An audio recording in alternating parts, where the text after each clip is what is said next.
ഹിമൻസ family വ്ലോഗിലേക്ക് എല്ലാവർക്കും സ്വാഗതം.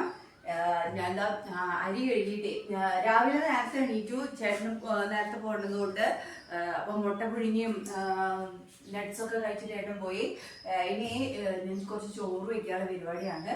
അപ്പൊ വൈകിട്ടത്തേക്കും കൂടി ആകുമല്ലോ എന്ന് കരുതി കേട്ടോ. അന്ന് അരി നല്ലപോലെ കഴുകി നമുക്ക് ചോറ് സെറ്റാക്കാം. പിന്നെ എൻ്റെ കുക്കിംഗ് എൻ്റെ ഡേ ഇൻ മൈ ലൈഫാണ്. അപ്പോൾ നമുക്കതൊക്കെ അങ്ങനെ ചെയ്യാം കേട്ടോ.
ഇന്നലെ ഞാൻ ചോറുണ്ടിട്ടേ ഇല്ല. ഞാൻ അടദോശ മാത്രം കഴിച്ചിങ്ങനെ പോയിക്കൊണ്ടിരിക്കുകയായിരുന്നു. പിന്നെ ഇന്നലെ വൈകിട്ട് ഞങ്ങളുടെ തൃപ്രയാർ അമ്പലത്തിലൊക്കെ പോയി. അപ്പോൾ അവിടെ നിന്നൊക്കെ ഫുഡ് കഴിച്ചിട്ടാണ് വന്നത്. അപ്പോൾ ഒന്നും ചോറെന്ന് വെച്ചാൽ ഇന്ന് എന്തായാലും ചോറ് കഴിക്കാൻ പറ്റില്ല. എനിക്ക് ചോറ് കഴിച്ചില്ലെങ്കിൽ ചെറിയ ഒരു പ്രശ്നങ്ങളുണ്ടാവും. അപ്പോൾ കാരണം ഞാൻ ചോറുണ്ണാനുള്ള പരിപ്പാണ്. അപ്പോൾ ചോറും കറികളാണ് വേവിക്കാൻ പോകുന്നത്. നമുക്കിനി ഈ പരിപ്പാണ് ഇപ്പോൾ വേവിക്കാൻ വെച്ചാൽ ആ ചോറ് അരി വേവിക്കാൻ വെച്ചു കേട്ടോ. ഞങ്ങൾക്ക് ഓരോ സാധനങ്ങൾ ഈ പരിപ്പിലേക്കുള്ള സാധനങ്ങളൊക്കെ പൊട്ടിക്കാനായിട്ട് പോവാം.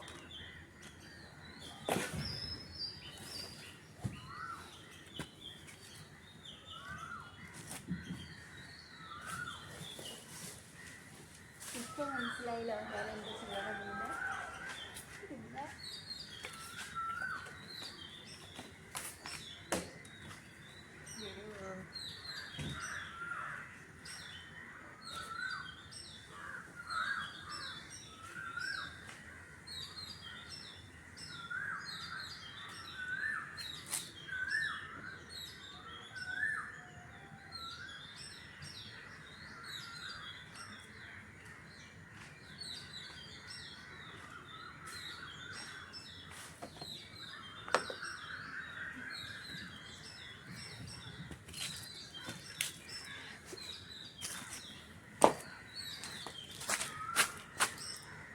നമുക്ക് ഈ മാങ്ങയാണ് പൊട്ടിക്കുക.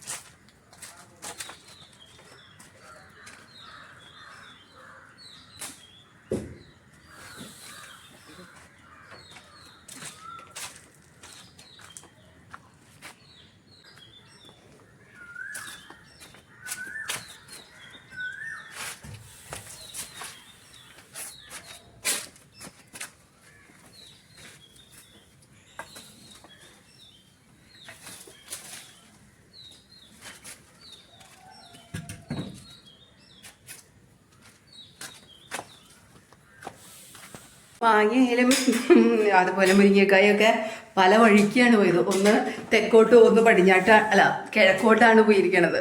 അപ്പോൾ നമുക്കതൊക്കെ ഒന്ന് പോയിട്ട് പറക്കിയെടുത്ത് കൊണ്ടുവരണം. എൻ്റെ പൊട്ടിക്കലിൻ്റെ ഗാംഭീര്യം കൂടണം. അപ്പം അത് എടുത്ത് കൊണ്ടുവരട്ടെ. ഞാൻ കോലൊക്കെ കൊണ്ട് പോയിട്ടുണ്ടായിരുന്നു. എവിടെയോ ആണ്. ഇതാ എടുക്കണം. അങ്ങനെ ഇത് ഇവിടെ വീണ് കിടക്കുന്നുണ്ട്. ഇതെടുക്കാം. മാങ്ങ എടുക്കാൻ പോവാം.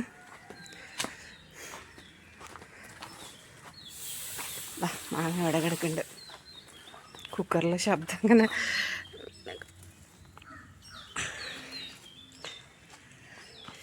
അതേ ഇരിമ്പാമ്പുളിയും പൂക്കളൊക്കെ ആയി. ധാരാളം പൂക്കളെ.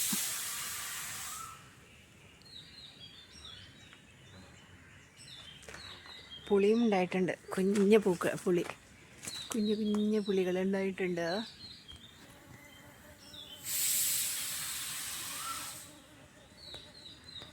ഇങ്ങനെ മുരിങ്ങക്കായും മാങ്ങയും ഒക്കെ പൊട്ടിച്ചുകൊണ്ട് വന്നിട്ടുണ്ട്. മൂവാണ്ടൻ്റെ മാങ്ങയാണ് പൊട്ടിച്ചേക്കണം. അപ്പം അതുകൊണ്ടുള്ളൊരു ചെറിയൊരു കറി നളിയിൽ വെച്ചിട്ട് വെക്കാം. ഞാൻ മുടിയൊക്കെ ഒന്ന് കെട്ടി വെച്ചു. പരിപ്പൊക്കെ വെന്തിട്ടുണ്ട്. ഞാൻ മുരിങ്ങക്കായയുടെ തൊലി കളഞ്ഞ് കഴുകി വെച്ചു. ഇനി അത് ഇടാം. പിന്നെ അതേപോലെ മാങ്ങയും ഇതേപോലെ ചെത്തിയിട്ട് ഇപ്പം തന്നെ ഇടാം. ഇപ്പോഴത്തൊരു ഇത്രയും കഷ്ണങ്ങളാക്കിയിട്ടൊക്കെ ഇടാം. മൂവാണ്ടൻ്റെ മാങ്ങ കഴിക്കാൻ നല്ല പുളിയും ഇതൊക്കെ ഉണ്ടാവും. ഇതിന്റെ സുഖമൊന്നും വേറെ എവിടെയും കിട്ടില്ല അല്ലെ. ഈ നമ്മുടെ വീട്ടിലൊക്കെ ഞാൻ ഇങ്ങനെ മറ്റുള്ള വ്ളോഗിലൊക്കെ ഇങ്ങനെ കാണാറുണ്ട്. ഓരോരുത്തര് അവരവരുടെ വീട്ടിലുണ്ടായ സാധനങ്ങളൊക്കെ പൊട്ടിച്ച് കറി വെക്കുക. അപ്പൊ എനിക്ക് പച്ചക്കറി ഞാൻ കൃഷി ചെയ്തിരുന്ന സമയത്ത് ഒന്നും ഞാൻ അങ്ങനെ വ്ളോഗൊന്നും സ്റ്റാർട്ട് ചെയ്തിട്ടുണ്ടായിരുന്നില്ല. ഇന്ന് എനിക്കതൊക്കെ വേണം ചെയ്യണം എന്നൊക്കെ ഉണ്ട്. പക്ഷെ ഇപ്പൊ നിങ്ങൾ കാണുമ്പോ ചവറുകൾ മാത്രമേ ചാക്കുകളും അതുപോലെ ചവറും മാത്രമേ കാണുന്നുണ്ടാവുള്ളൂ. അതൊക്കെ ഞാൻ കൃഷി ചെയ്തിരുന്ന ഗ്രോ ബാഗ്സും അതൊക്കെയാണ്. മാങ്ങണ്ടി വേണ്ട. ഇനി അത് കുറച്ച് ഉപ്പുപൊടി, മുളക് പൊടി, മഞ്ഞൾപ്പൊടി ഒക്കെ ചേർക്കാം.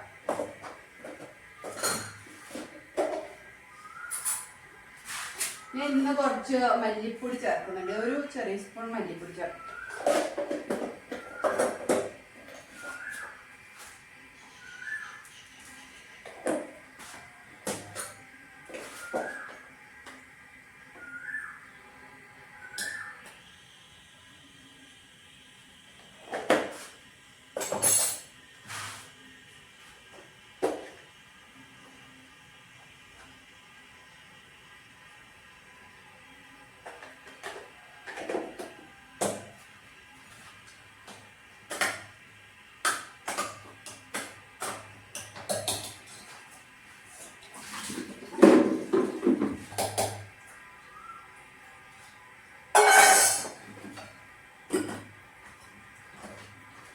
ഇതൊന്ന് വേവട്ടെ കേട്ടോ. ഇതൊന്ന് വെന്ത് കഴിഞ്ഞാൽ നമുക്ക് നല്ല നാളികേരം അരച്ചൊഴിക്കാം.